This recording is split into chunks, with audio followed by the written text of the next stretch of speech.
Hey, this is Fred Ottman, Tugboat Typhoon, the Shockmaster, the B-A-double-D, Big Steel Man. And the card is subject to change. Watch it. Welcome back to the show! Welcome back to the show!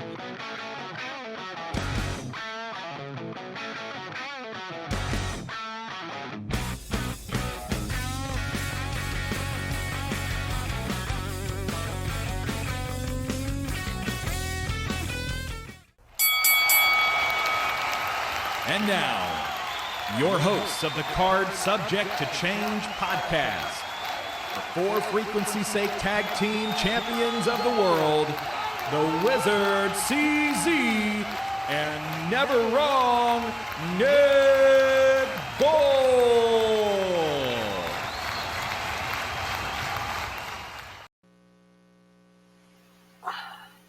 Live and in living color on a Saturday night. It is Card Subject to Change. Hi, hello, and welcome to everyone to another exciting episode, a special episode. We're live here from the Highview Lounge and Studios, tucked in the Upper East Side here in rural, QCA, Illinois. We'll just put it at that. But we're glad you're here. We're sorry if we're late, but we can't go on immediately after. We got to hear what's going on the presser. And you just can't ruin a vibe that's going on here at the Highview. If you've ever been able to experience a show out here, you know what I mean. Maybe we ought to do that for an auction giveaway at a prize or something.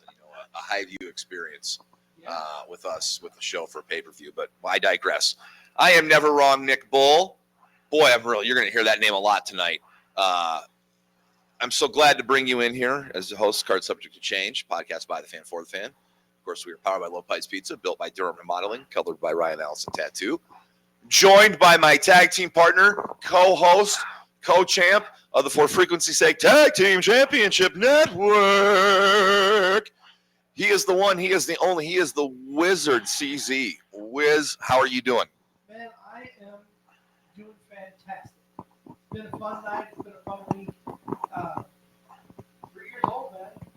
We are 3. It's been a first official episode since we officially turned 3. I'll tell you this, it seems like it's been a week since Thursday night. I know. It really does feel like it, but we want to thank all those that did come out and wish us a happy 3rd birthday, anniversary, whatnot. We had a good time there at Kavanaugh's. Glad to see the faces that were out there. We appreciate it. We really love it. We won't forget it. We really had a good time. We really had a great time. Can I ask before we introduce our guest, our 3rd co-host for the evening? Who's that? Is there somebody else here? Since we are on Saturday night and WCW Saturday night is look at me, I'm no son Nick. Since WCW Saturday night is no more a thing. Can we be the mothership? It is I know. Well, it is a thing. I don't think that'll ever die. But yeah, we could be the mothership. We are on the mothership right now. We are here on the mothership of Card Subject to Change. Play with us. Come on. As often as he is here when we're in the Highview.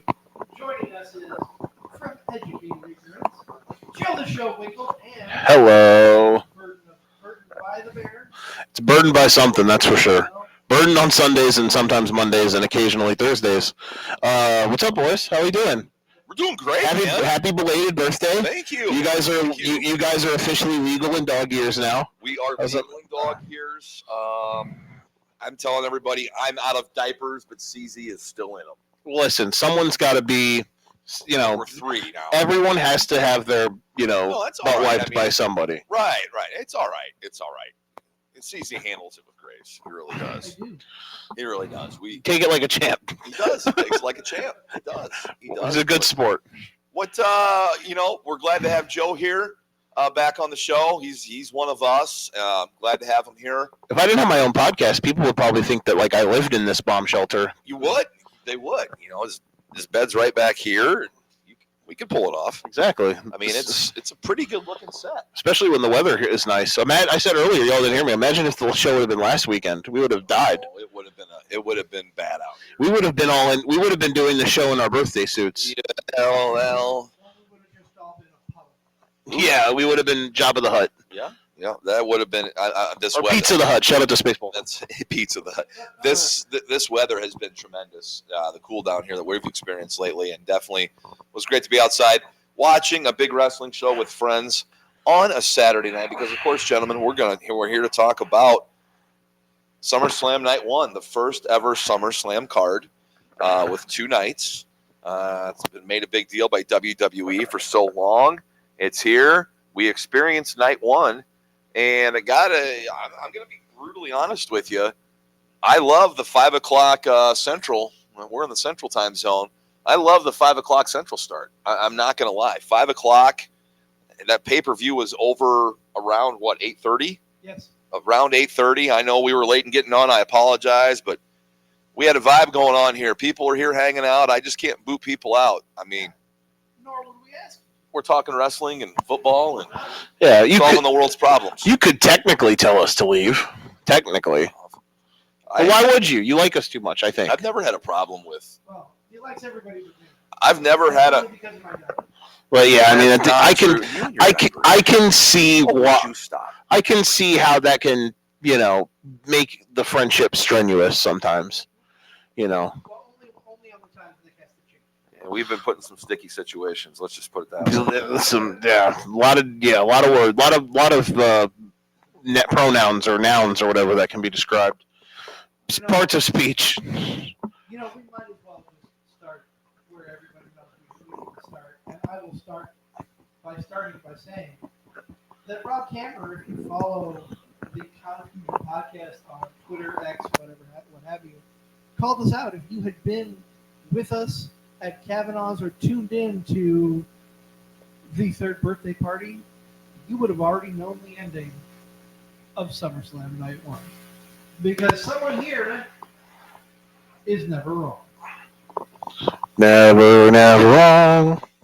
Never wrong. So never wrong. So that was good.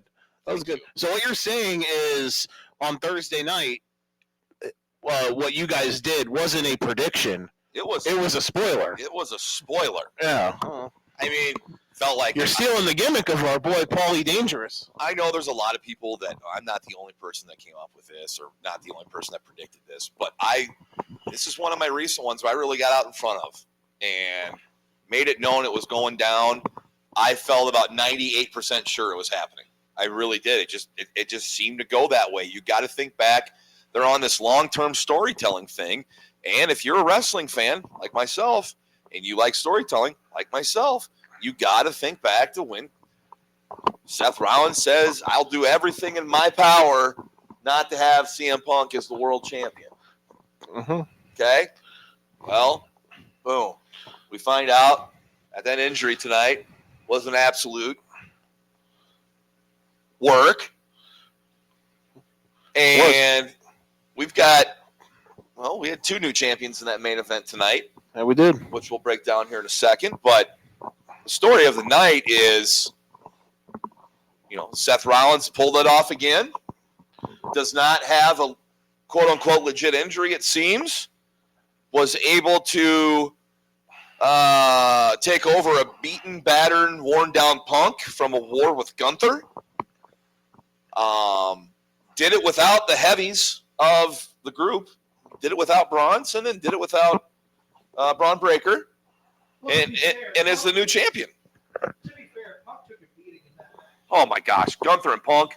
I know I'm biased, but probably the match of the night on that card. If you want to go down match, that was the longest match of the card. If you want to look at run times, which I had up here, I wanted to talk about. I've got a lot of. That match comes in at just over 30 minutes, at 30 minutes and 20 seconds. It was so good. I've got a lot of opinions. Well, before we talk about the match, during the post, WWE threw up some stats, and I'll just kind of glaze over them a little bit. This was the 4th cash-in at SummerSlam. This is the first cash-in since the 2010s.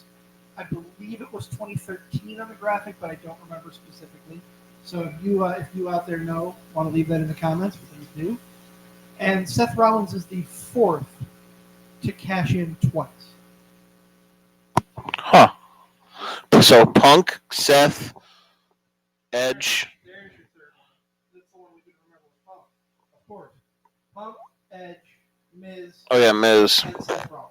Yep, fart noise. those are your 2-time cash-ins.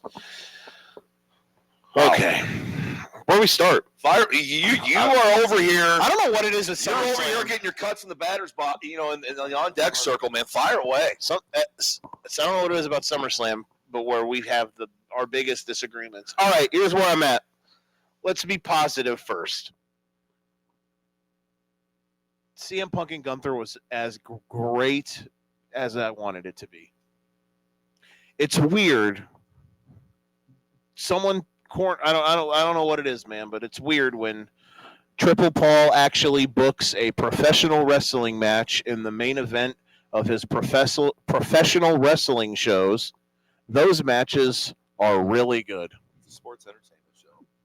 This match, the EO Rhea match, coincidentally enough, both ended in cash-ins, which both were. I thought the Naomi one was fantastic tonight. Here's why. So I say all that to transition as to why I don't love that this is where we're at. I'm a long-term storytelling guy. I love it. I'm here for that. I love hashtag melodrama. But it was nice to the 2 weeks or whatever it was of the Gunther CM Punk build. It was nice for a CM Punk feud to not be centered around, you took your ball and went home. You left us 15 years ago and blah, blah, blah, blah, blah. And you're a quitter, blah, blah, blah. And now we're back to square one. Him and Seth have been feuding for 2.5 years now. It hasn't been that long. It feels like it's been a bajillion years. I know technically they've only had 2 matches. The Mania main event, which was the triple threat, and then they had the one-on-one match on Raw, the Netflix debut. But it's just been so damn long, and I'm glad Seth's not hurt. I was agreed that he should have been the main of. He should have won the Money in the Bank. I thought that was the right move. I guess I just thought. I understand that when he tried to cash in the Seth Cena match or the Cena Punk match, it was him trying to screw over Punk. I get it, so it still all lines together. I guess I just was hoping that he was going to cash in tomorrow night. I guess that's just what I was hoping for, and maybe that's my fault. Maybe I'm the problem. I think I'm usually the problem. I think you are the problem, and here's why. If you don't like it, you better get used to it because, spoiler alert, gentlemen, CM Punk is going to win the Men's Royal Rumble. Yep. And he's going to take on Seth Rollins in night 1 of WrestleMania 42. Main event number 2 for CM Punk. Rollins is not going to drop this title or be in question until WrestleMania when he takes on the winner of the Rumble, who will be CM Punk. I just want to get out in front of him. I don't think that's it's not if that's where we're heading. I'm okay with it. I mean, I get it. It's where You're going to hear this for here in eternity with them two. That's what it is between them two. It is. And what makes it great between them two? They're blurring the lines because every Tom, Dick, and Harry, every wrestling fan knows that those guys legitimately don't like each other. So that draws people in that are in the know on that know that they don't get along. They're both professionals, don't get me wrong. They're not going to hurt the other one or put the other one in danger. But there's something to be said about guys who work together who don't get along in the matches and the programs they produce. 100%. Now, let me kind of ask this and make a comparison. We've seen great long-lasting rivalries, and this definitely is one of them because of the animosity, the real-life animosity, and the chemistry it creates. Is this today's Stone Cold Rock feud from the Attitude Era? Sorry, say that. I was reading something that I actually saw. He's asking if Rollins and Punk is today's Austin and Rock from the Attitude Era. No, because I don't think any. This is. On a weekly show basis, obviously. I was all less than 5 years old when those 5 or 6 or 7 years old when all that stuff really went down. But those all, when they happened, kind of tied into like who's the best man, who's the ace of the world type shit. You know what I mean? When it came to those guys, like the Austin Rock match at 17, like the everything about that, other than the Deborah of it all, was great.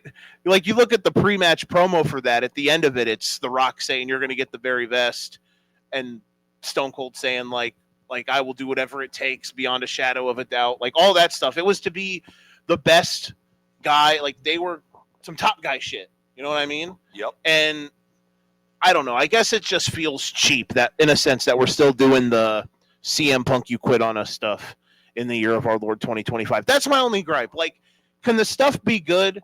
Like, yes. Like, we can still come out of this and it can be really good. In a perfect world, I have some stuff that I've seen, or like I can fantasy book a world around where we can actually get a Punk Rebel win in a main event that doesn't have to do with Seth at Mania. And maybe you guys would like it or not. We can get down to that road if y'all want me to dish it out, because I got some ideas in mind. It's just, it feels like we're just continuously repeating stuff over and over again. And I was ready for something new. Like, if Seth would have cashed in and won the WWE title, like, I just thought that could have been some different things, you know? And that's what I was kind of waiting. That's I guess what I was building my hopes up for. Well, All in all, though, I'm glad he's not really hurt. I never really believed that he really was. My thought process was, if he doesn't cash in this weekend, then yeah, he's actually pretty hurt. But he was here tonight. Clearly he's good. I did think the way that it happened was really cool. Like, him coming on and then walking back and then faking it, ripping the crowd's going crazy. I thought that was cool. But like, it's just, everything that happened was really good. It's just that I wish that we had it was different. That's all. And again, maybe I'm the problem, but it'll all come around, I guess. and I think there's something big in store for tomorrow night. I mean, I guess we have to wait and see, but I think there's something huge that's going to come out of that main event tomorrow night. Maybe it's going to shock the world. Maybe it's not. If they turn Cody heel, I'm going to scream. Like, I joked about ripping your TV off the wall tonight. Yeah. If they turn Cody heel tomorrow, I am going to take your TV home with me. I'm still waiting for him to rip the TV off the wall. That's my thing. Anytime I say something bad happens, I'm like, I'm taking your TV off the wall.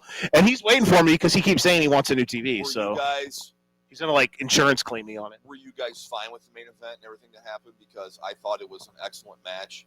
It was awesome. The story was told where CM Punk had nothing left in the tank. It was so good. There was no way he was going to thwart off an attack by Rollins and company. I'm surprised Rollins and company didn't ambush him sooner. I thought it was cool how he went down there on his own and did his thing. Yes, yeah. So that was cool.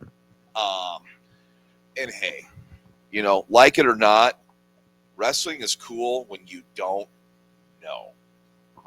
And right. Nobody knew about the injury. We had our hunches. Nobody knew for sure. No. There was a video. I had a hunch and said something, but you know, a lot of other people did too. But that's what we like wrestling. Like, I don't want to know the result. Like, I want the surprise. We all had a legitimate moment of shock and that pop when Rollins' music hit, and we're like, something's happening here. You know, that's the moments. That's why we watch this. That's why I watch it. It's what I love about it, and we got to experience it. And this is night one, guys.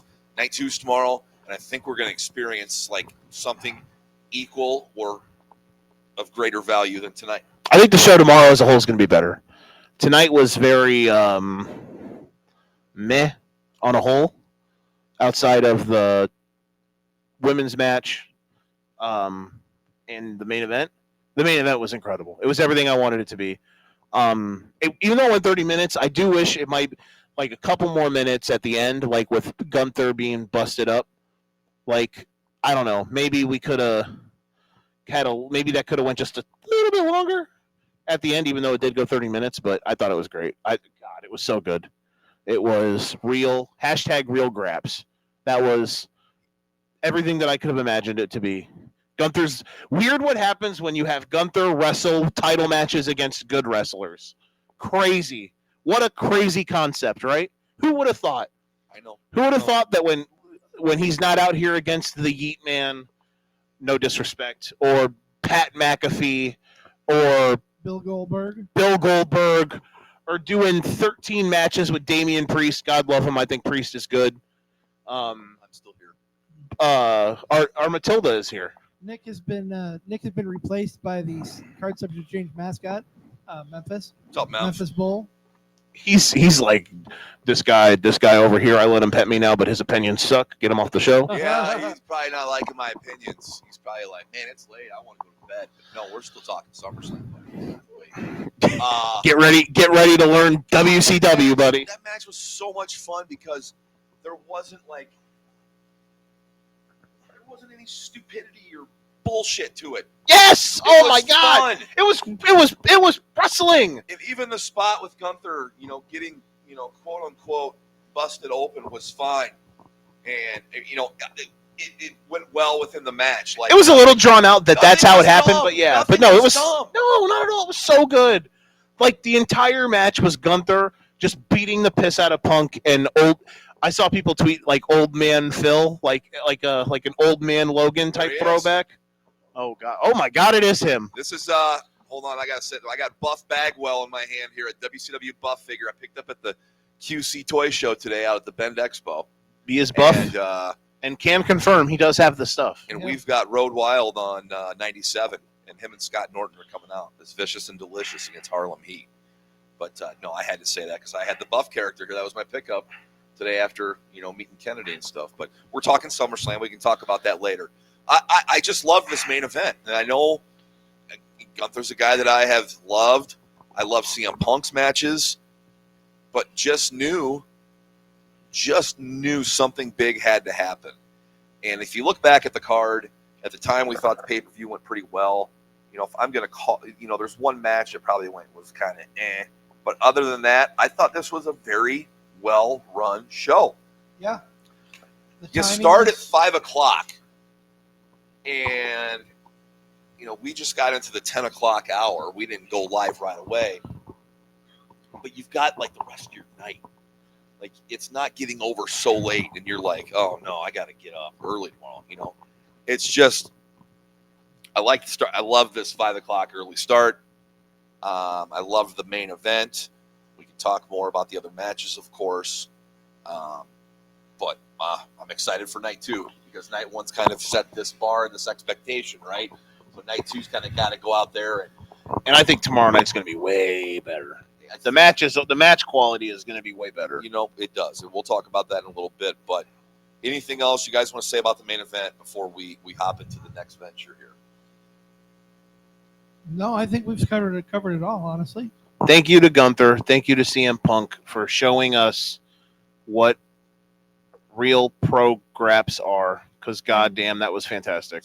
We'll close out on this. Gunther, the reason they did the spot with the table and him being busted open is because he has to have surgery for something with his nose. He's getting something done with his nose or eye surgery or something like up in here, the orbital area. So he's going to be gone for a little bit, for some time. So it had to be written off.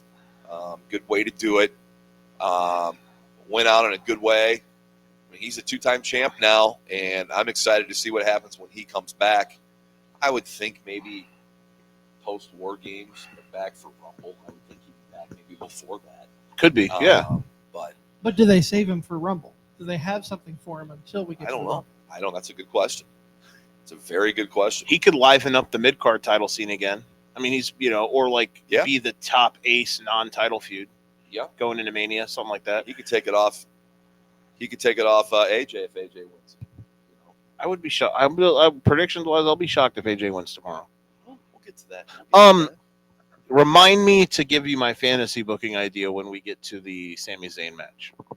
Make sure I don't forget to do that. Well, why don't we just talk to that match now? Teaser. Well, why don't we just talk about that match now?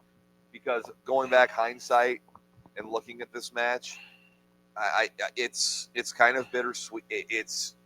I think it's Karrion Kross's last match on a PLE event. I think they kind of.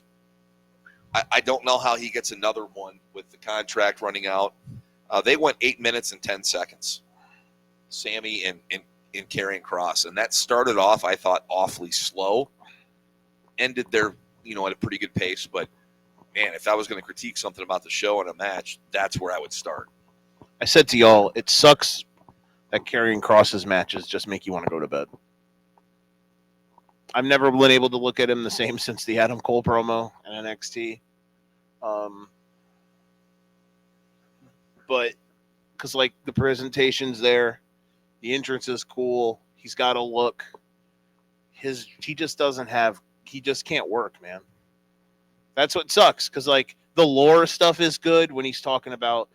I mean, some of it's a bit overplayed, but like the devil you know versus the devil you don't. Like he can talk. He has a good presence. It's just, God, his matches make you want to go to bed. But here's the thing, we've gone down this rabbit hole.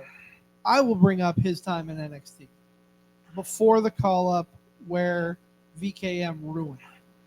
Oh yeah, He was tearing through everybody, and he looked damn good doing it.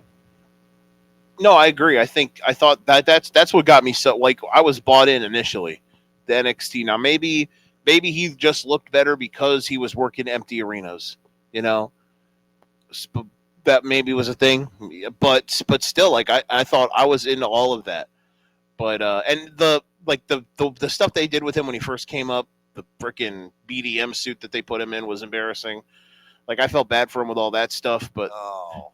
Just recently, the stuff they've been trying to do with him, like it just shows that like he can't,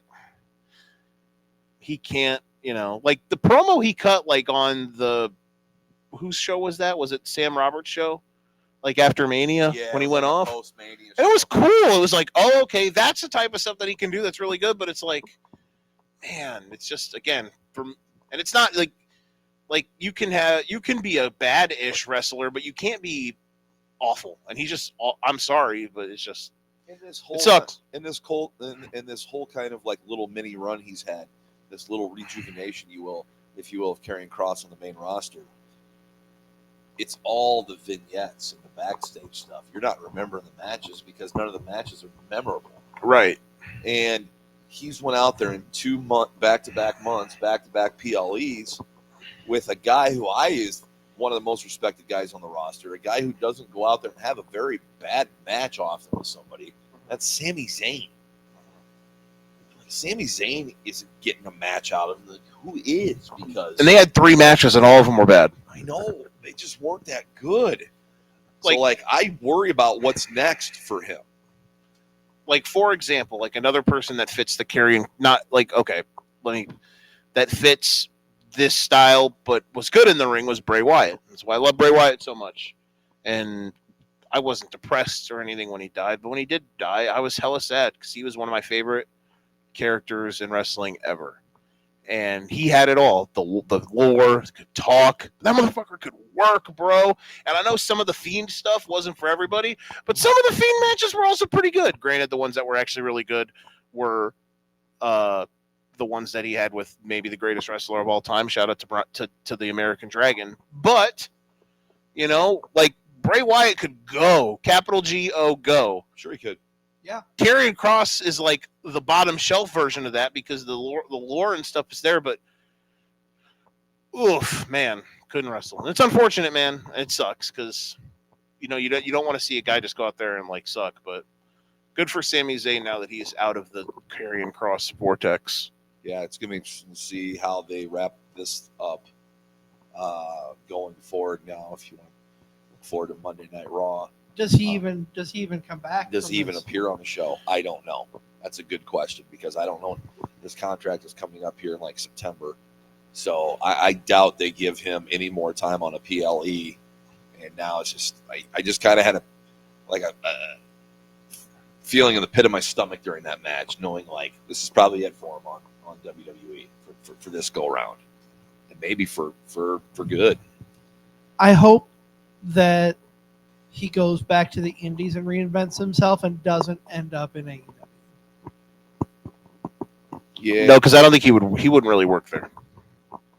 No, I don't think he would either. No, he would just be misused, not used at all. I'm not like saying WWE's doing a great job of it either, but that'd be a guy who maybe benefit going to Japan. Could, maybe. Especially New Japan right now, who is kind of like, they're kind of low with their star power. and they're major big names.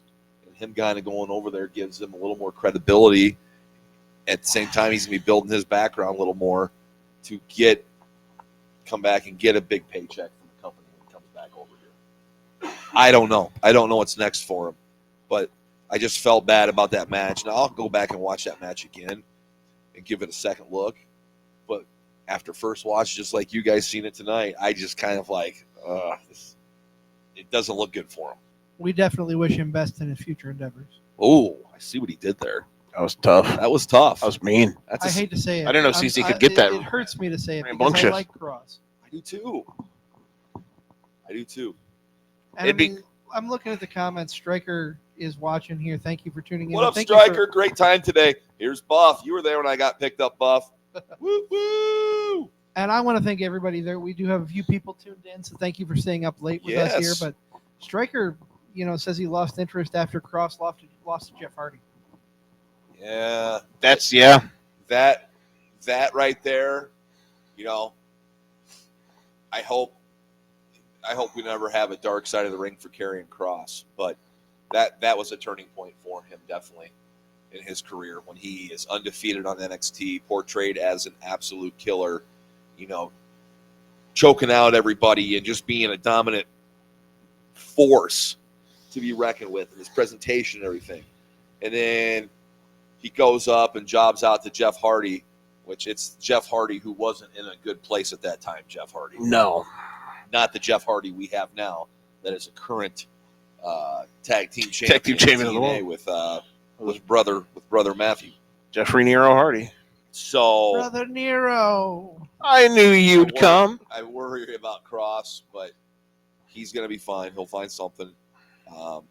I hope they renew him, but I just don't think they will now.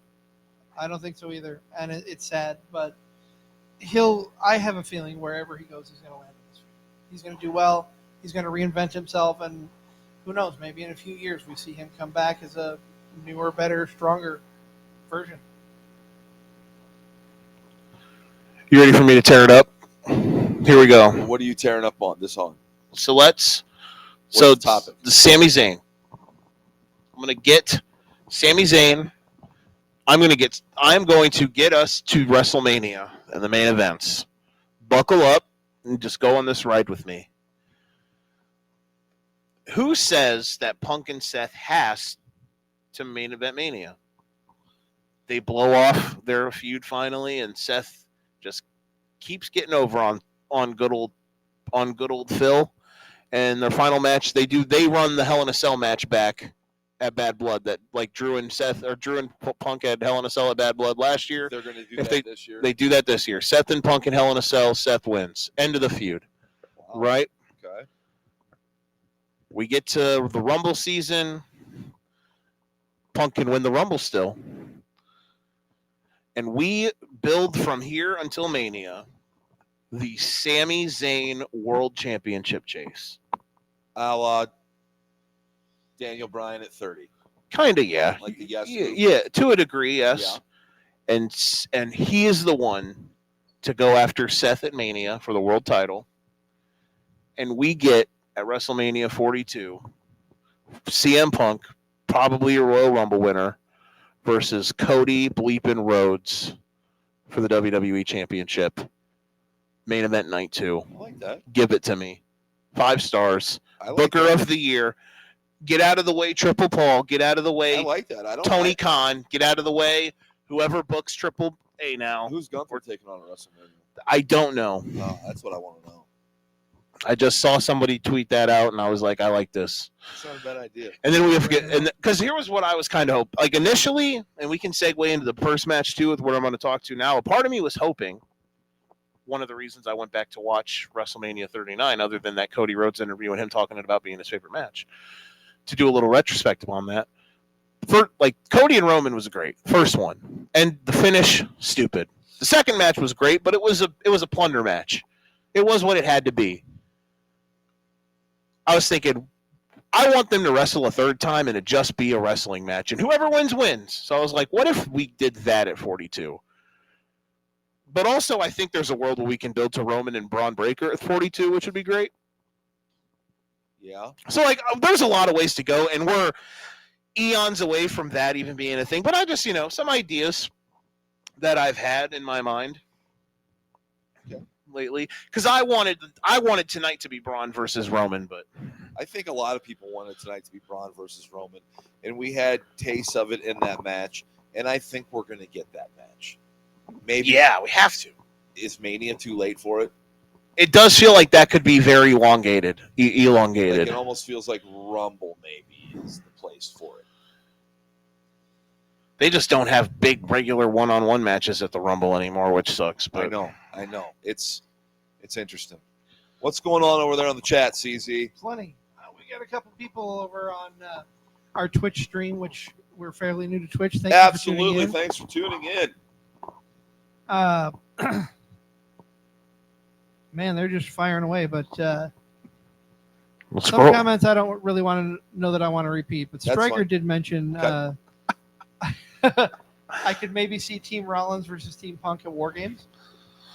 God damn it! Men's War Games, I think, is going to come on the SmackDown side. Throw me off a bridge. I'm sorry. I'm overdoing it, but I also hate the War Games gimmick now. Like, it's overplayed. Now, if you told me it was Team Rollins versus Team Good Guys, whether that's Team Punk, Team Zayn, Team whoever, in a traditional Survivor Series match, sign me up, Bob. No, I'm just over War Games. I'm over Survivor Series matches. I mean, it used to be cool when we were kids because you wouldn't see those people team up ever, and now with oversaturation, How you said, like the original way of it. But imagine like imagine a traditional 5-on-5 Survivor Series. This is how you get Sami Zayn heated up into the world title scene. A 5-on-5 Survivor Series match. It's the old babyface 3-on-1, and he comes back, and to win it, he pins Seth. Ugh, Booker of the Year, me. Easy. God damn it! Right, Memphis? I'm the best Booker here. I don't know. I'm out here doing the Lord's work. I'm sorry, I'm putting myself over too much. I drink too much water. I'm too hydrated. I'm gonna start doing wind sprints. Would you get control of this guy? I mean, I don't know that I can. Please? Maybe I think we CC need likes to- my idea. Maybe we need to give Joe a hiatus from the show. 'Cause Ooh. he's disrespecting the card subject. Is that okay? Right Are now. we? I come on once a month. Is Damn that it. your Sami Zayn booking angle that you wanted to get across here? That was kind of it, because it was like getting it was like trying to get to the, again, we're way too early for Mania stuff, but it's just an idea. We're talking about, like, because we brought up, like, all right, well, Seth and CM Punk now is the Mania main event. You could say because of this tonight, like, that's too long to finally, like, we're gonna wait another 7-8 months, 9 months for them to have another one-on-one match. We're just gonna inch towards that. Like, I feel like that's, you know what I mean? And I'm not like poo-pooing your guys' They idea. started this thing back in January. That's bro. no, they Before that. they started this when he came back 2 years ago. Yeah, That's why, but it's okay. Their best feud they have going right now. It's okay. The other reason too why I thought Seth cashing in on Cena would have been a cool idea is because that would have been the easy gateway. I know last night technically he kind of turned face in a promo. I never did watch that. I'm gonna have to hope. I hope they posted the full segment on YouTube so I can actually go and watch that. No fear. It's on the high view feed here. Because it seemed like it was like the way he did it was really cool, and also it's another example of Triple H just pissing on The Rock's grave because he clearly does not like The Rock, and it's funny how much Triple H does not like The Rock. How much longer is Triple H around, guys? Really? Where'd that come from? Well, the talk's out there. I wonder if your perspective will change. Watch Unreal, which, if you haven't watched WWE Unreal on Netflix, it's worth watching. I said it before, I'll say it again. Absolutely fantastic documentary. I'm not going to spoil anything, but it may change your perspective on some things after you watch it. I don't. Yeah, I've seen some clips and some like breakups of it, and it looks really good. I guess when I say that Triple H doesn't like The Rock, I think Triple H is clearly pissed about how Mania season went down. Oh, I'm sure of it. I have no doubt. And then The Rock, the next night after the Raw, like went on Pat McAfee's show and just buried everything, and I'm sure that pissed him off.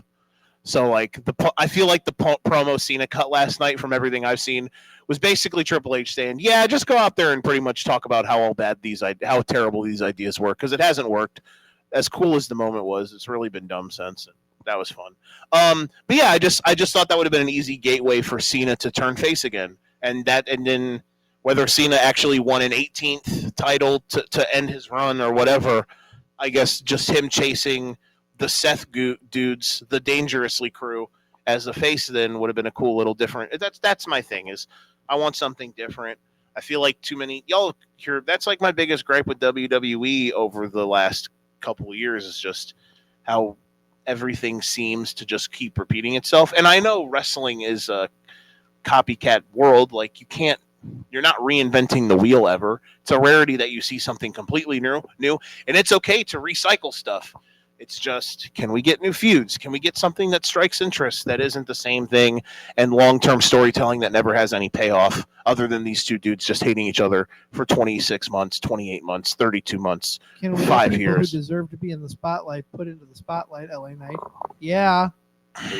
Poor guy. I saw someone put out How on. is that guy not on the card? I saw someone put out on. or tomorrow night. How? They did him so dirty, bro. With he beat Seth, and then whatever they did to screw him over after beating what Seth happens- because they worked what him, happens now? and now he's not even. I don't know, Now that bro. we know Seth is fine. Not to interrupt you, but what happens now with LA Knight? He's the one guy that, like, I understand how we talk about how guys get buried and ruined and stuff, and it's like, did they, or really? You know, sometimes I think it's a little overblown. He is the one guy where it's like, dude, he's so damn over, and he's good. He's not great in the ring, but he's good. It's like, why don't we have, like, why is there nothing for him to do? Is he in the same boat as Karrion Kross right now? In what way? In what way? Sinking ship. He's got less days ahead of him in the WWE than he thinks. Oh, man. I don't know. Look, he's not on either one of these shows.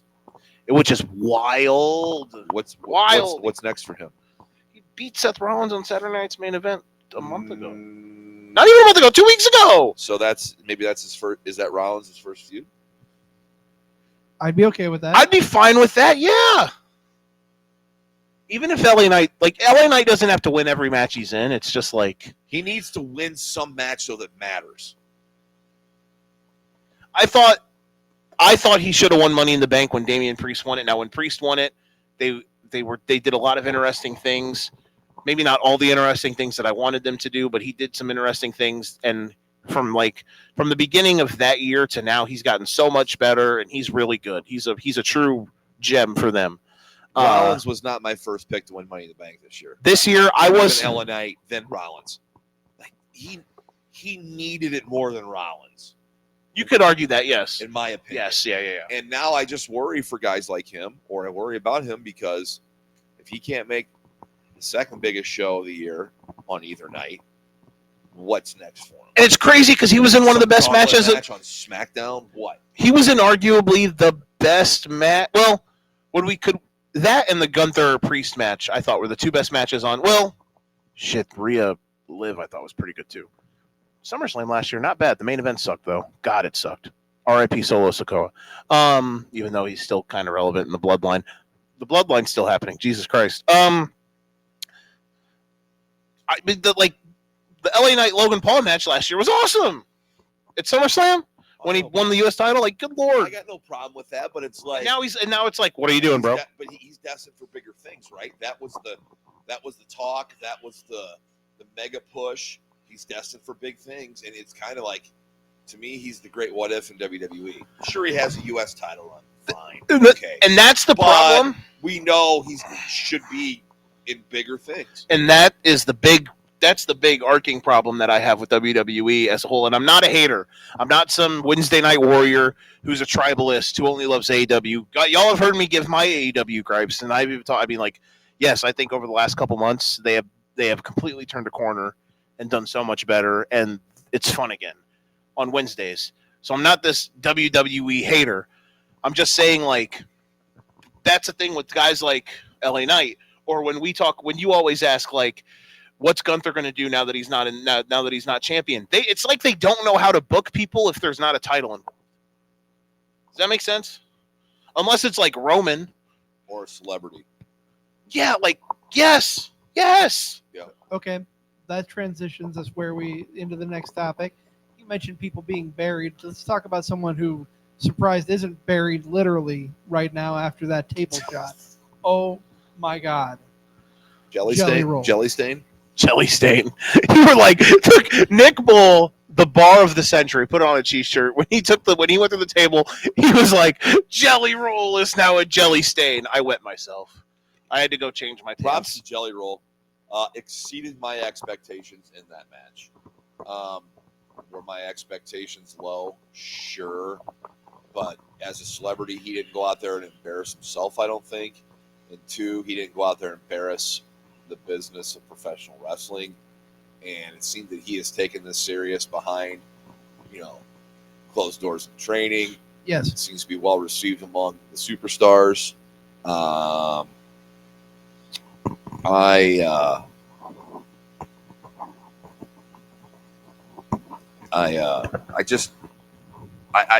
thought he did great tonight, and even though he took the pin, he put the work in. Even though he took the pin, everything's fine as long as he isn't in the final four of the Royal Rumble like Bad Bunny was 2 years, 3 years. Gracious, then we got a problem. 3 years ago. Then we got a problem. But I was fine with that match tonight.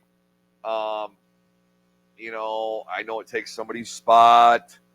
But at the same time, it gets more eyes on the company. I see it both ways, okay? I'm not saying it's great. I'm not saying I'd love to see it. At the same time, that match tonight wasn't that bad. Logan Paul doing that table spot to Jelly Stain was amazing. Drew McIntyre, Randy Orton are solid. It was decent. And if the crowd hated it, they would have shit all over it. And guess what? They loved it. They loved it. They were concerned about Jelly Roll when he took that spot. The crowd had a hashtag good time. Right. You over here talking about all this and being Jelly Stain. I'm gonna steal something that Stryker said, but I'm gonna spin it my own way. You're over here being a bully roll. Me? Yeah. Did anyone say anything about my opinions? No one hates my opinions. Everybody hates or likes my opinions. Bully roll. Oh, okay. You're on a roll, so I'm calling you a bully roll. Okay. He's on a call him Jelly because he's on a roll. Oh. But I pleasantly surprised in that match. Pleasantly surprised that it wasn't just an absolute, cartoon sitcom match. And what I mean by that is, Jelly Roll pulling off all these outrageous moves on people. It wasn't. Right. He was kind of working the road dog offense, which was totally fine. Yeah, it was. That was cool. I'm mad that he didn't do he started doing the punches, and I was hoping that he would have finished it doing the little shucking and jiving thing. But that little shucking and jiving thing he did earlier, that was supposed to be kind of a people's elbow or the 5-knuckle shuffle thing. I don't know what the hell that was, but props to Jelly Roll for actually, getting in there and getting over at the fans even more. There was on the post show, he came out and spoke, and there was some girl bawling on somebody's shoulders. Like, people love this guy. So he's out there with 3 pros. We know what we're going to get out of Orton. We know what we're going to get out of Drew McIntyre. We're going to get something exciting out of Logan Paul on a couple occasions, and we did. I had no problems with this match. No, I thought it was what it needed to be, and I think everybody expected that Randy Orton and Jelly would go over. At least that's how I read the situation. Right. What do you think there, Joe? I mean, did you think they were going to go over? Did you think the heels were going to take this one? That's a great question because I kind of didn't really know it. I didn't really know. I asked it. Dickhead. Always put himself over. Never wrong. He comes on here, he talks about LA Knight getting buried, and then he comes on here and buries me. I'm LA Knight. I'm the LA Knight of the Card Subject to Change podcast. And then I don't show up for a month. The shit is getting thick in here. We're changing the name of this episode to Never Wrong's Golden Shovel. Yeah, Golden Shovel. That's okay. I just saw a tweet that was interesting. We'll get back to that here in a second. I didn't really know who was going to win. I was expecting anything that wasn't Jelly Roll pinning Drew McIntyre. I would have been okay with, because even if he would have pinned Logan Paul, that wouldn't have been like the worst thing in the world. Let me spin that a little bit though. If Drew McIntyre had taken an RKO, but Jelly was the legal man and pinned Drew, would that have been okay? It's a good question. I probably would have been still a little pissed off. Me too. Slightly. I'm not disagreeing. I'm I'd just been pissed. playing devil's advocate here. Would have been a little bit of an angry boy. But hey, Logan got to be a dick, got to pin the guy everyone was cheering for. Good job all around. Here's the thing I saw that Sean Ross Sapp tweeted out. WWE is not doing standard post-show press conferences for the foreseeable future. They'll be doing their post-shows. Interesting. On today's episode of Triple H, dodging tough questions that never get asked to him anyway because all the people that go there and cover the shows are marks. Maybe tonight, since it was a 2-night event, he would just be out on the desk tonight. But wow, no conference tomorrow night. We'll stay tuned for that. We'll stay on top of that topic for sure. Wait and see. I know it's not something we were talking about. I just saw it and I was like, oh, interesting. That's why they didn't have a post-show press conference tonight. Of course, with the Card Subject podcast by the fan for the fan, powered by Low Pies Pizza, built by Durham Remodeling, and colored by Ryan Allison Tattoo. I'm never wrong, Nick Bull, joined by my tag team partner and co-host, the Wizard CZ, and our third. If we're a trios team, this is our third member right here. Who is the third member? Who is the third man? It is Whose Joe, side is he on? It is Joe the Show Winkle. We're breaking down SummerSlam Night 1 here. We'll let the cat out of the bag here. Hell, you do a pretty good job here. It's my surprise. I'm surprised. I'm going to let the cat out of the bag here. Weighing 309 pounds. From Sweetwater, Texas. Sweetwater, Texas. Barry Windham. Slamboree 94. Check it out. That's all I got to say. Colonel Parker, everybody. Slamboree 94. Speaking of, holy shit, Ray's actually like legitimate hurt here. Speaking of like old school wrestling, the main event tonight was mid-90s coded. Just two dudes wrestling. I know we're going back. I can't get over how good that match was. It felt good. It wasn't my favorite WWE match of the year because that went to the Io and Rhea. Holy Christ. I wish I could have drove over here. Like if I had I'm slow, but if I had the ability of the Flash, I would have speed ran over here, and I would have had us do a live show after that match because I was watching on my phone. It was amazing. I was sweating, even with the cash in, because I never thought that was going to happen. So I know I'm going way out of the way here to talk about this. I just wanted to talk about it, how great that was, and I think the triple threat tomorrow. I'm hoping it's awesome. Because women's wrestling in WWE this year and all around has been fantastic. But especially in WWE, women's wrestling has carried in WWE this year. Women across the board have hit it out of the park this year. WrestleMania's triple threat, the match between Io and Rhea, and I know we dog her on the show, Toni Storm and Mercedes Moné. There's a reason they were our pick for match of the month for July. Yeah, and the fact that Tony won. And Athena is a thing. Right. Cover me in baby oil. Let's go. That's enough about that. Let's talk about a couple other women. I was going to say, it's a great segue. I'm teeing it up for you guys tonight, man. Great segue for the WWE Women's Championship. You didn't enunciate that well enough. The WWE. Tiffy time. It's the second time in 4 months or whatever that we have both, after a Tiffany Stratton win, stared at each other and said, basically, what the fuck? Yeah. Because we both thought she was losing to Charlotte. I ran up your hill when she beat Charlotte. She was losing to Charlotte at Mania. I definitely thought she was losing tonight. Definitely thought she was losing tonight. And even though I was very happy that Tiffy retained, my first thought is, what the hell is next for Jade Cargill? Yes. And that's the problem again that they get to, where it's like they don't know how to book stuff. And I'm not a hater, but that's just me being honest. It's not about booking. They have really handled her with kid gloves, and they brought her along very slowly. And now I don't know booking decision or what it was going on with Tiffany, but I think you might have said something earlier in the night. Naomi cashing in kind of took the sizzle out of whatever else Jade was going to bring with her. Because I definitely thought that when Jade won Queen of the Ring and Naomi won the briefcase, I guess that was in different orders. Naomi won the briefcase, Jade won Queen of the Ring. I was like, oh, okay. Jade's going to wrestle Tiffany, and Naomi's going to cash in. And that's what made the Naomi cash in even better, because Jade beats her in the no holds barred match, which was good, and then Naomi comes out and cashes in, which made it even more like never saw that coming. Right, and then Jade is in a title feud, and it's not with her. Right, and I just thought Jade was going to win, and she didn't. And the match was about 10 minutes, all killer, no filler. What do you think, CZ? Were you shocked? As shocked as me and him were? I was big time.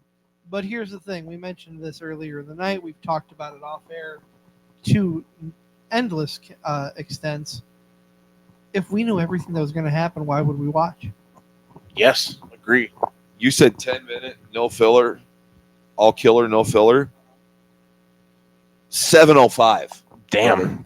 7:05 on match time for Tiffany Stratton, Jade Cargill. And when it ended, it was like, whoa, okay. You guys asked what's next for Jade, and Stryker is here in the comments reading my mind. What's next for Tiffy? I don't know when it happens, but I think we're building to her versus Bianca. That's kind of where I'm at. Okay. It seems like maybe that's not the next feud, but I think if that's when we get to when Tiffany probably loses. That's a great question, because I don't know who would be next for her. You know, is Nia Jax going to be involved down the road? I don't know. That's a great question. Who's next for Tiffy time? Man, Bianca might not be next, but I think if I had to actually guess on who beats her whenever that happens, I would say Bianca Belair. That's where I'm kind of at. It could be that could be in the cards. I can definitely see that. Are we getting we haven't gotten full blown heel Bianca yet, have we? No, I don't think so. Okay. Not on the main roster. Okay. No. Okay. Because I think that could happen. Because she didn't really get involved in the no holds barred match, right? No. She was the ref, but she didn't She didn't do anything. No. Huh? Because I thought it could very well be Bianca Belair. Because I thought we were going to get Jade beating Tiffany, and we were going to get to Bianca beating Jade, heel Bianca turning on Jade. That's what I thought we were going. No, I know where we're going. What? Doesn't Stephanie Vaquer have a match? Oh yeah, she won at the Clash in Paris with the winner of this match. Oh, good point. So she's on. So wait, she's not. No. Hold on. She's not on Raw. I thought she was on Raw. I thought so too. Well, I'll effort here. Maybe that's what's going on. Give us your opinion. If you're watching or listening after the fact, hop onto Facebook. Leave a comment on the page. Who do you want to see Tiffy face? Who do you want to see Jade Cargill face next? And while you're hopping on socials and different media forums, hop onto YouTube. We have our entire archive there from the beginning. Some of them are only audio episodes with just a still image, and I apologize about that. When we first started, we did not have video, or we were not doing video. We had capabilities. How many shows did we do where we weren't on video? I'll get back to you. Okay. I was just I have to check the stats. I think I want to say about somewhere between 50 and 70. Okay, fair enough. Damn. This guy's on top of it. But I'd have to double check. I do know when you became never wrong and were no longer an honorable man. Honorable man. 70. Episode 70. Yeah. When we had Rory Fox come on. Was the gimmick change? So was that like a heel turn for you or what? Well, we had Rory Fox on, so yeah, Rory kind of influenced. I mean, is it a heel turn? I mean, get a pop either way. I mean, I'm the biggest baby face here, clearly. Maybe. Oh, what do you guys think about this? Thank you again, Stryker, for staying up late with us, and for everyone else watching, and everyone listening and watching after the fact. But Tiffy Rhea.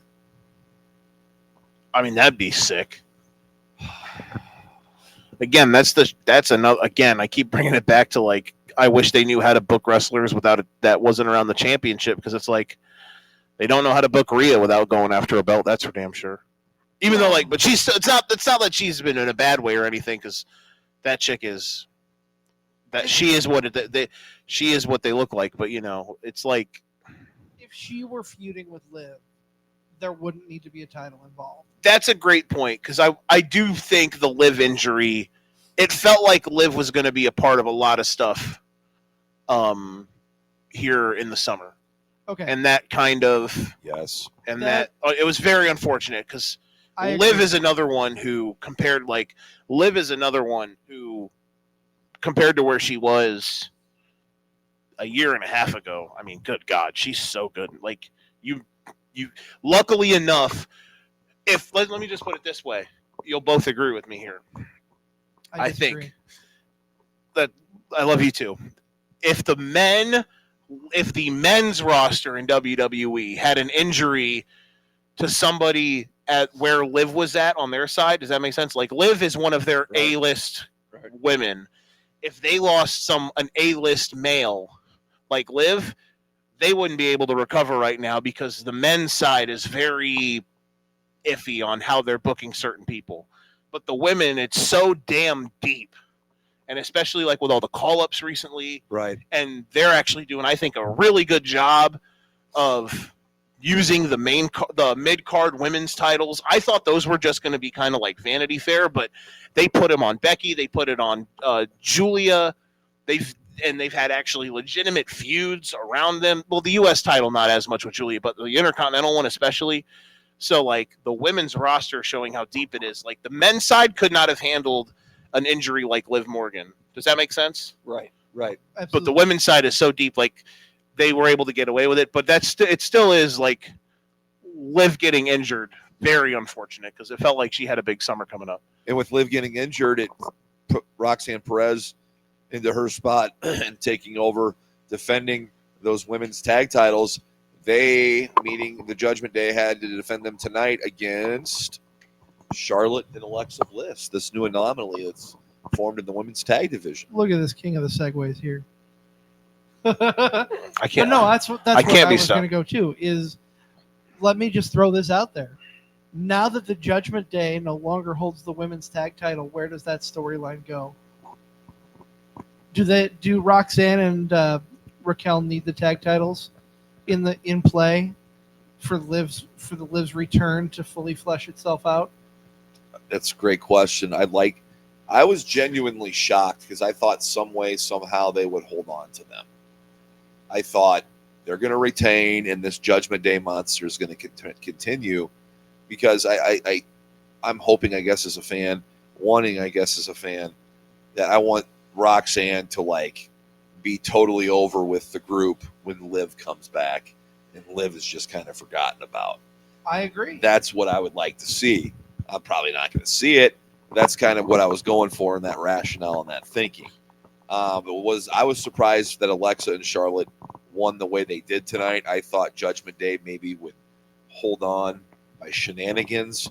They didn't. We have new women tag champs, Charlotte and Alexa Bliss, an odd couple of sorts, but they're not friends. There are much better. They're not friends. There are much better odd couple tag team stories than Charlotte and Alexa. But hey, I'm not mad at it. It was fun. Yeah, it was fine. It didn't stink. It wasn't bad. I was fine with the match. I was bummed because I thought Judgment Day would win, but hey, that's why we watched this. I wish in the women's tag division they would make more teams that they can push as teams, not just two mega stars on the women's side thrown together, which that's what Alexa and Charlotte feels like. They're just two big stars thrown together at random. I like odd couple tag team stories. This one is what it is. And don't get me wrong, I'm not dogging that. But I agree with you. We have a perfect team to throw into the tag title picture in the Secret Service, an established team that works well together. Yet we continue to see tag teams that are just two people plucked from obscurity put into a tag team. That's Chelsea and Piper, right? Piper and Alba Fire. which are Chelsea's Okay. essentially bodyguards. Okay. Yeah. My bad. Sorry. Shows how much I pay attention. Mark. I am a Mark. Barry Mark. Who's the guy with the long hair on here? The guy, Redacted's tag team partner.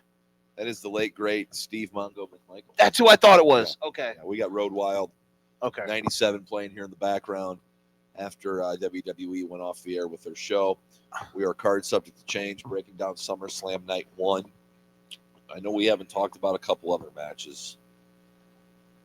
Did you like how I said You that? had the card up, By the but way, I know there are. Where do you want to go? Which way you want to go?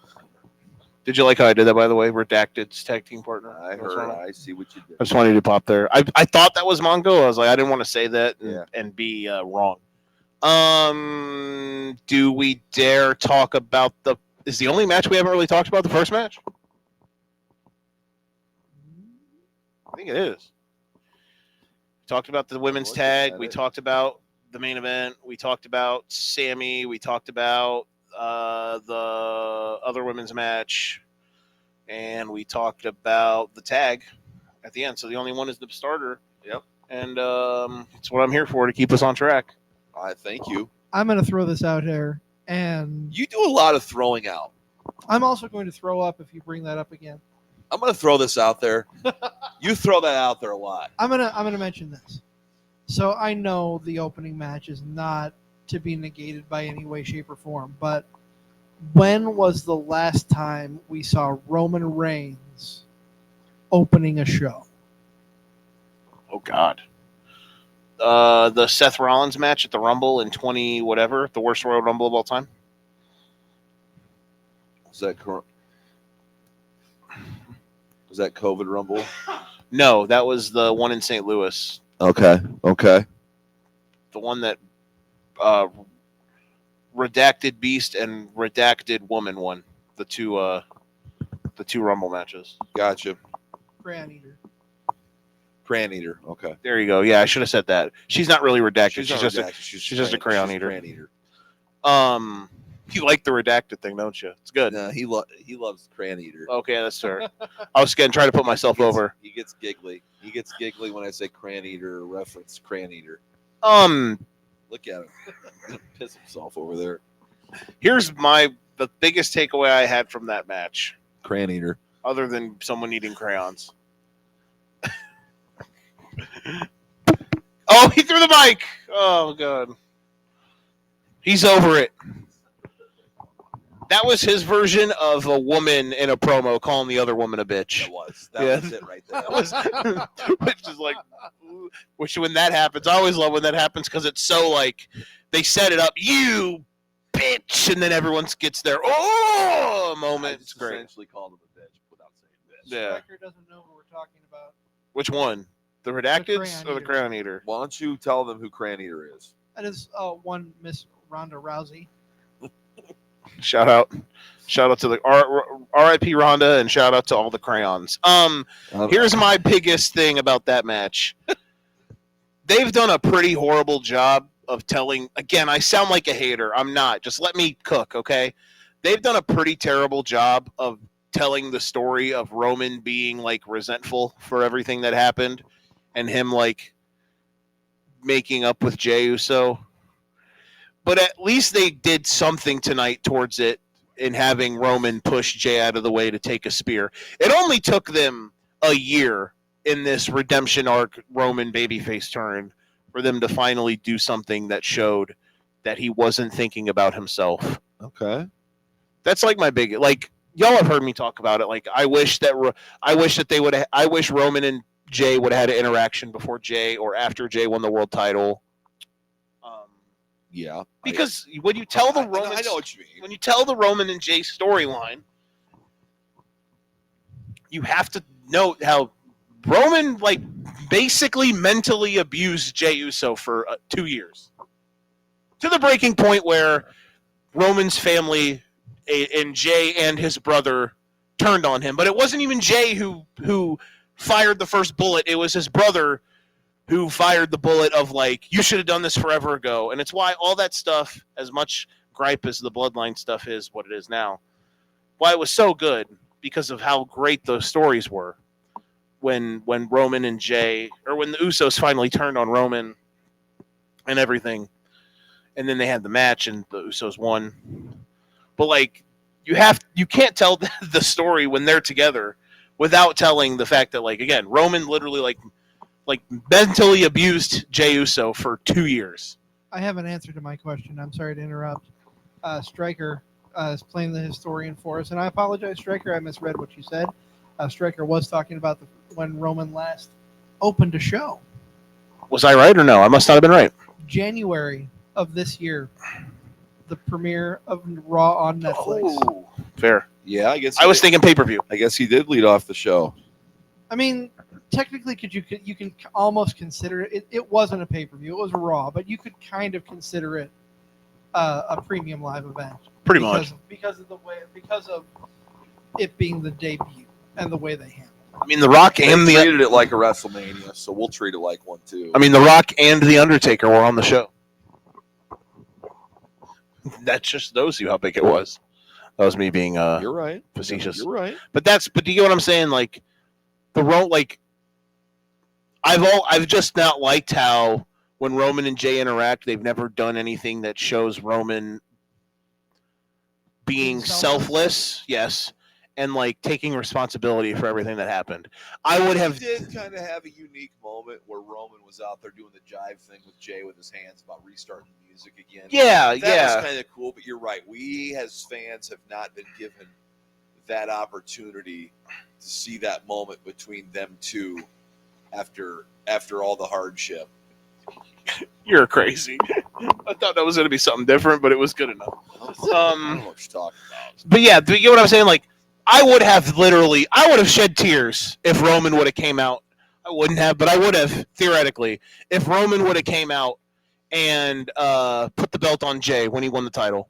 Or like, remember when Sammy beat Gunther at Mania, and when he was walking to the ring, Kevin Owens stopped him and they had a moment. Right. Like, imagine if they would have had the camera up in the crowd, like in the paddock, we'll get that in the moment. paddock Maybe. when Jay was walking out and Roman stopped him before he walked out to the crowd, and they had a moment. Like, I just wish that they would have done something like that, because it would have been a little, but it would have gone so far in just a redemptive thing for Roman. We might get there at some point. They finally did something tonight with that when Roman because Braun hit the spear on Jay. He was going to hit it on Jay. Roman pushed Jay out of the way to take the bullet himself, and that's what led to them winning the match. So it was a little. I didn't love that was the first thing we finally saw in Roman being selfless. I hate that was it, but it was finally good to see them do something like that, where Roman did something to go out of his way that didn't involve him thinking about himself. That was a very long filibuster, but did I make sense there? You made sense. Okay. Absolutely. Roman didn't get his shoes back. He did. That was so funny. Thank you, Stryker.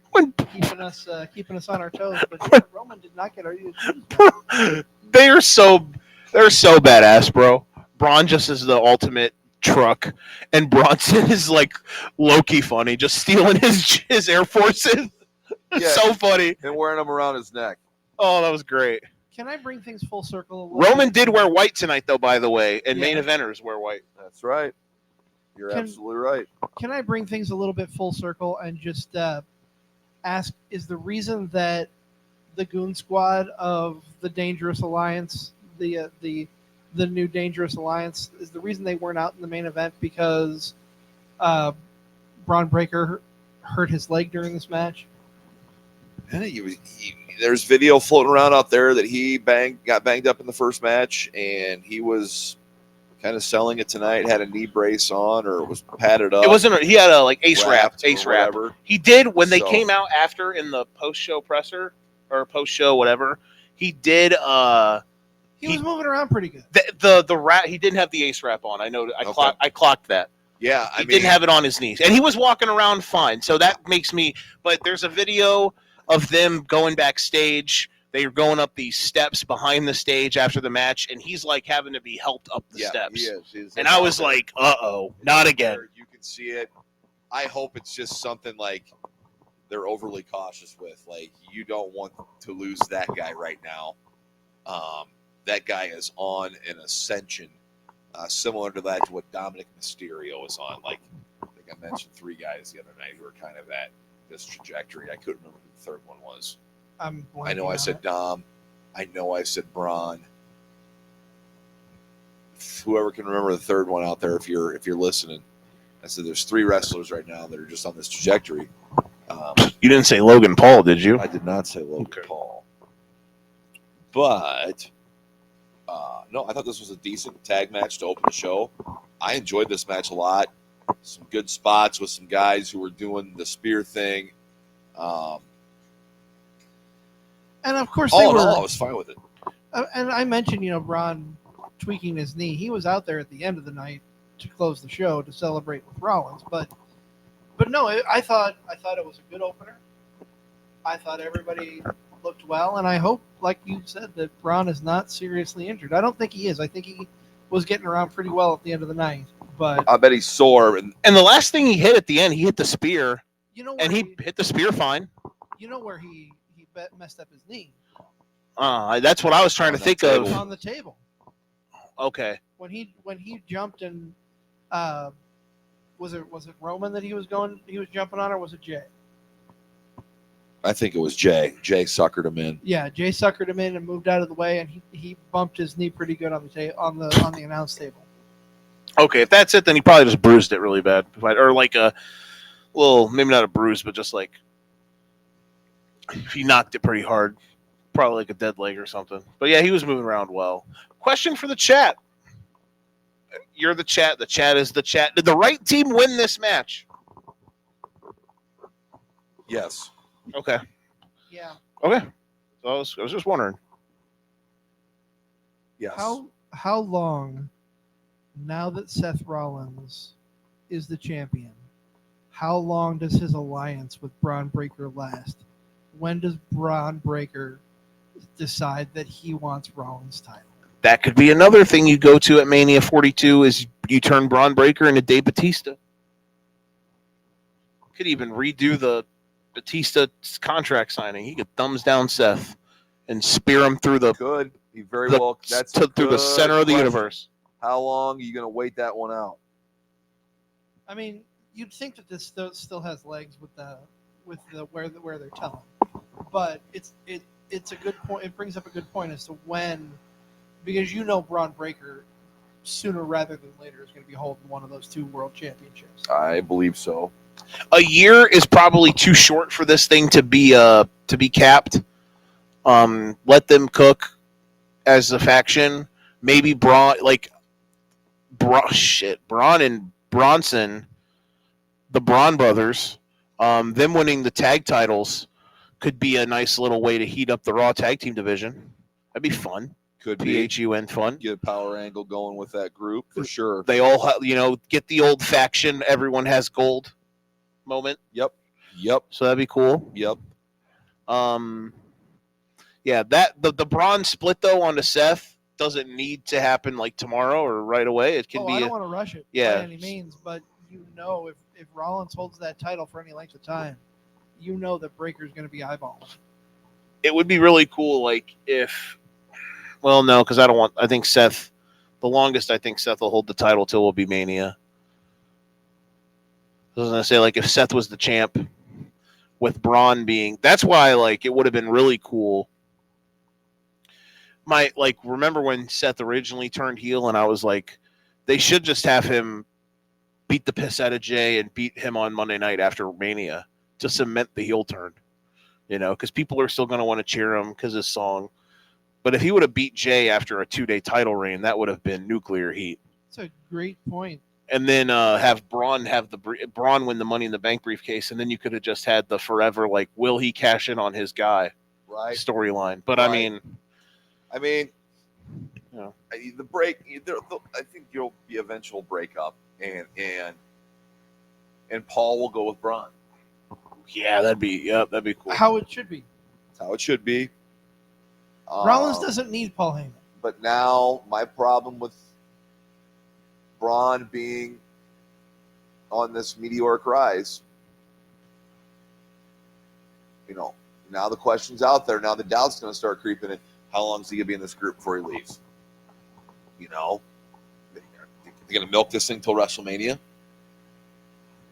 I don't see why. As of right now, I don't see why not. That answer could change in 2 months, but as of right now, Braun win the Rumble. That's another. That's why I was saying like the Dave Bautista thing. Braun wins the Rumble, and then it's like, and Seth saying you're gonna go challenge Cody or whoever the WWE champion is, and you're gonna beat them, and then we're both gonna have the gold. And then Braun's like, nah, fam, I'm gonna take your ass out. If that doesn't happen, let's play this out. If the faction is intact, Punk wins the Rumble, challenges Rollins for the title at Mania. What if Braun costs him? What if Braun is the reason that Punk wins at Mania? That'd be something. That'd be cool. Little like MJF costing or Wardlow costing MJF in a weird way type build. I'm fine with that. Even though, but Braun would be treated much better than Wardlow after that breakup. We would hope. Yeah. One would hope. One would hope. R.I.P. Wardlow and shout out to the Devil Mask. CZ, what else we got going on? Well, of course, we're going to be talking about night 2 of SummerSlam. Whether we talk about that on Tuesday as we have it scheduled, if something big happens, we may break in tomorrow night. Let's just bank on Tuesday right now. If Travis Scott cashes in his celebrity in the bank contract tomorrow, I said the joke to you guys. I had to say it to the people. Fiend. You know in a sense, Buff is eating right there.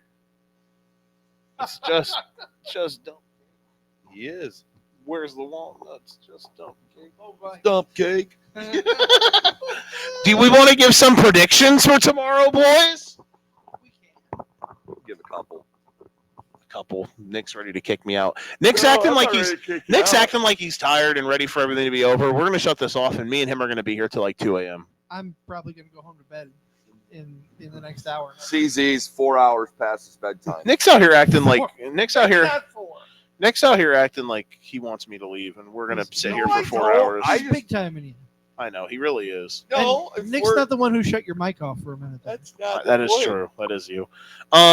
Nick's ready to watch some more wrestling. We are gonna retrospect a match, and I can't wait for it. We're looking forward to it. Okay. What other business do we have to attend to here? You're steering the ship. You are steering the ship. You're, I trust you. I Out of we had a rudder. Out of the three of us, we don't. we just have one paddle. We've been going in circles this whole time. Circles, yep. I mean, we'll make a couple predictions for SummerSlam Night 2, but just to get some business out of the way, I will remind everybody we talked about it on Thursday, August 23rd in Des Moines, Iowa. The Convergence event, Heroes for Hudson. Podcasts collide. 3 of the best podcasts here in the Midwest. Card Subject to Change, Shotgun Wrestling Radio, and the 2 Count. We're going to be live on location. We're going to be having a big event, a big show before the big event. I'm excited about that. What kind of show? A big show. Sing it. Well, it's the big show. There we go. We just got ourselves canceled. Yeah, copyright. Got to go back and post and edit that out. Yeah. Do you have anything more, Cran Eater? Next week, we're back to our interviews with Cran Eater. Yes. No, we are not having the Crayon Eater on next week. Okay. Next week we have Tori Fox, SCW Pro newcomer. Animosity member. Animosity member. Fairly recent graduate of the Black and Brave Academy, coming on to talk about her starting her career. Excellent. I'm excited. Me too. I'm going to shut up now, and I'm going to put us back on the screen. I thought I did that. Hello. Come on, computer. Get this guy. He broke it. Get this guy some crayons. Crayon eater. Crayon Eater. We're apparently stuck. He doesn't know how to use a computer. Oh, we're stuck. We'll tap dance here. You can't use a computer. Well, I don't know what's going on. I can't get Tori off the screen. Sorry. Well. We're dead. Right. Good night, everybody. I don't know what's going on, but let's. We're still live. It's just We're still live. Let's see if I do this. What happens if I delete Tory Fox? Okay. I don't.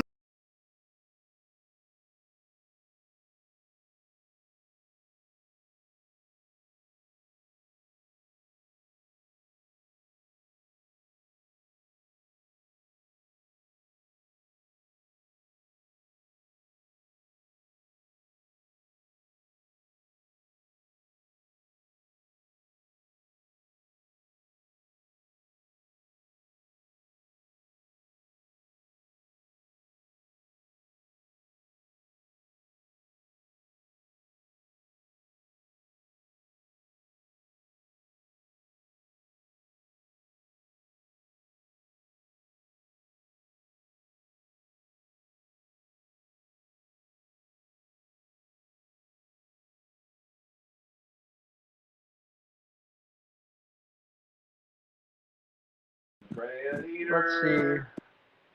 see. Cran eater. Are we still on? We're still on. Excellent. We can wrap things up here. Yeah, let's. Night 2 breakdown will be, of course, Tuesday night. We want to be able to enjoy night 2 of SummerSlam tomorrow night. And, of course, Monday Night Raw.